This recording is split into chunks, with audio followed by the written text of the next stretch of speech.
Hey, you guys. I am going to read us a story today. The title of the story is Egg Napped. Now, in this book, it's very exciting and it's very adventurous because these geese have an egg, but their egg goes missing. So if we were at school this week, I would be reading you guys this book. This is one of my favorite books to read right before we get out of school for spring break. So I'm going to read it to you guys through a video.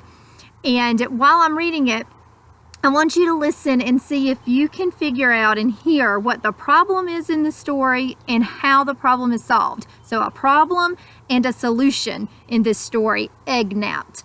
And I'm reading it with permission from the publisher, which is Scholastic. And the author of this book is Marissa Montez, and the illustrator is Marcia Winborn. Okay, so listen up. Listen for the problem and listen for the solution.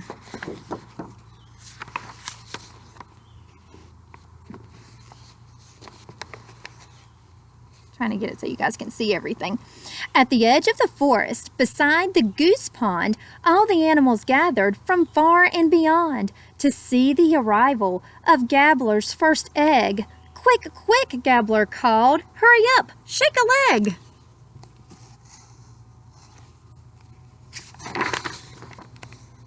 Gabbler strutted about. He was puffed up with pride. His shy wife was blushing. She wished she could hide. Just then Mrs. Gabbler rose up in a hop, and out came the egg with a pish and a pop. And she says, "Mercy me!" Plop.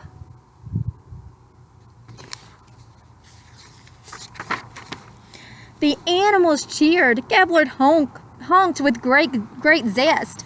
"Join us now for a party, a grand forest fest." While the animals were dancing and feasting that day, the egg tipped and tottered and tumbled away.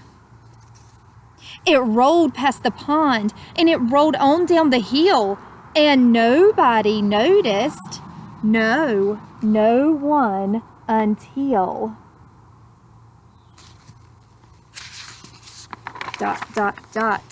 Mrs. Gabbler cried out, "Dearie me, my egg has been egg-napped. Oh, how can that be?" Poor Gabbler was frantic. His missus was wild. The egg was beloved. The egg was their child. So, if you're thinking, we now have a problem. "We will scour the whole wood," cried the flying squirrel Kit. "We'll search meadows and streams and inspect every pit." The mice looked down low and the birds looked up high. They searched and they searched till they heard Gabbler cry. So the little squirrel said, "We'll help you. We'll find it. All the animals are looking." "Hey," Gabbler said. He'd spied Doris the turtle, as big as a cow, sitting next to the egg with a wrinkled up brow. "It's my egg. I found it, so don't you come near." But as Doris was yelling, Kit snuck around the rear. There's Doris. Kit sneaking up. Let's see if he can save the day. "It's ours," shouted Gabbler, his wife by his side. "It's our egg. You stole it, and you're trying to hide." As Doris was keeping the parents at bay, Kit pounced on the egg, and she rolled it away.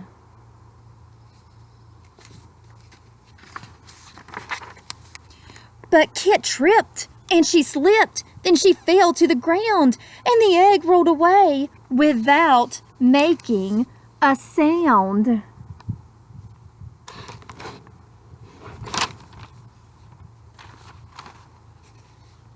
It rolled down the hillside, around an old stump, and over the footbridge it went bump, bump, bump.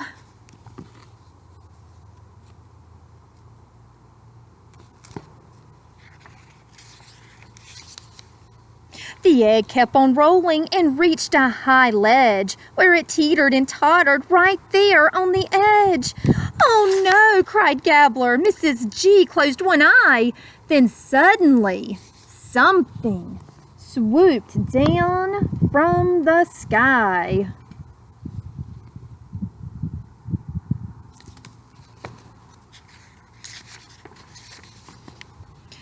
And scooped up the egg in its powerful claws. Kit gave out a cheer, and she led the applause.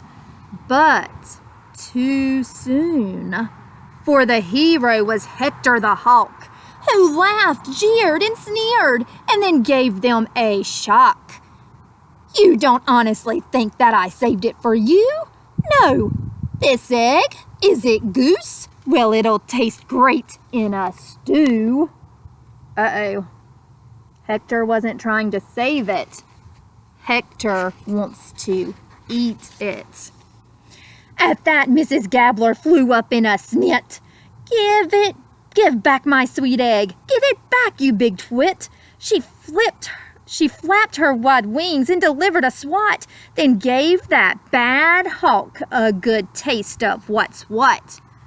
Here comes Mama. She's after Hector the Hawk. His claws opened up. Hector let the egg go. It dropped down, down, down to the earth. Oh, so slow. There's Mrs. Gabbler giving it to Hector. Now he's dropped the egg. On the ground, all were screaming and dashing about. "Try to catch Gabbler's egg," was the animals' shout. They're saying, "Yipes! Oh no! Yikes! Oomph! Woof!" They're all bumping into each other, trying to see if they can catch the egg. Some ran left, some ran right. Others jumped all the while, but the animals crashed and collapsed in a pile. Then the flying squirrel Kit, launched by someone's hind leg, shot up high in the sky and grabbed onto the egg. With all four paws, Tiny Kit hung on tight, and she stretched out her flaps, parachuting in flight.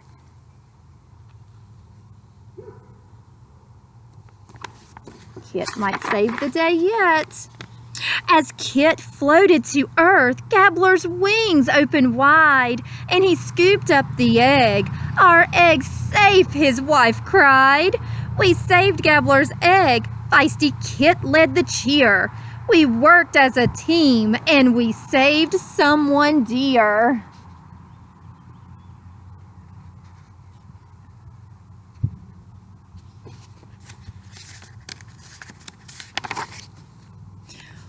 On the day Gabbler's egg would be ready to hatch, the animals feasted and cheered Gabbler's catch.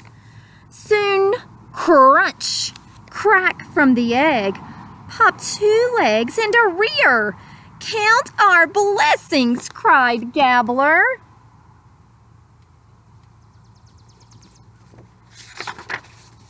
"Our baby is here."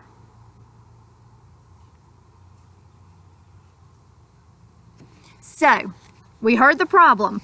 The problem was that egg was lost. It rolled away, and then Doris tried to take it, the big turtle. Well, then the problem was solved. At the very end, the squirrel, Kit, actually saved the day. Now, you guys, today I want you to do a problem and solution chart. So on one side of your paper, label it problem, on one side solution, and you're gonna write, and I didn't do it yet. I want you guys to use your sounds, use words you know, use the things that you remember from the story, rewind the video if you gotta hear the story again, that's fine.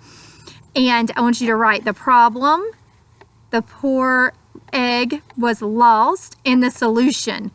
The animals worked together and saved the egg. Okay, you guys write your problem, what you think the problem and solution was. And I'm loving the videos that you guys are sending me, or not the videos, but the pictures. Send me a picture of your work. Send me a picture of you working. It's making my days a lot more joyful. Bye-bye.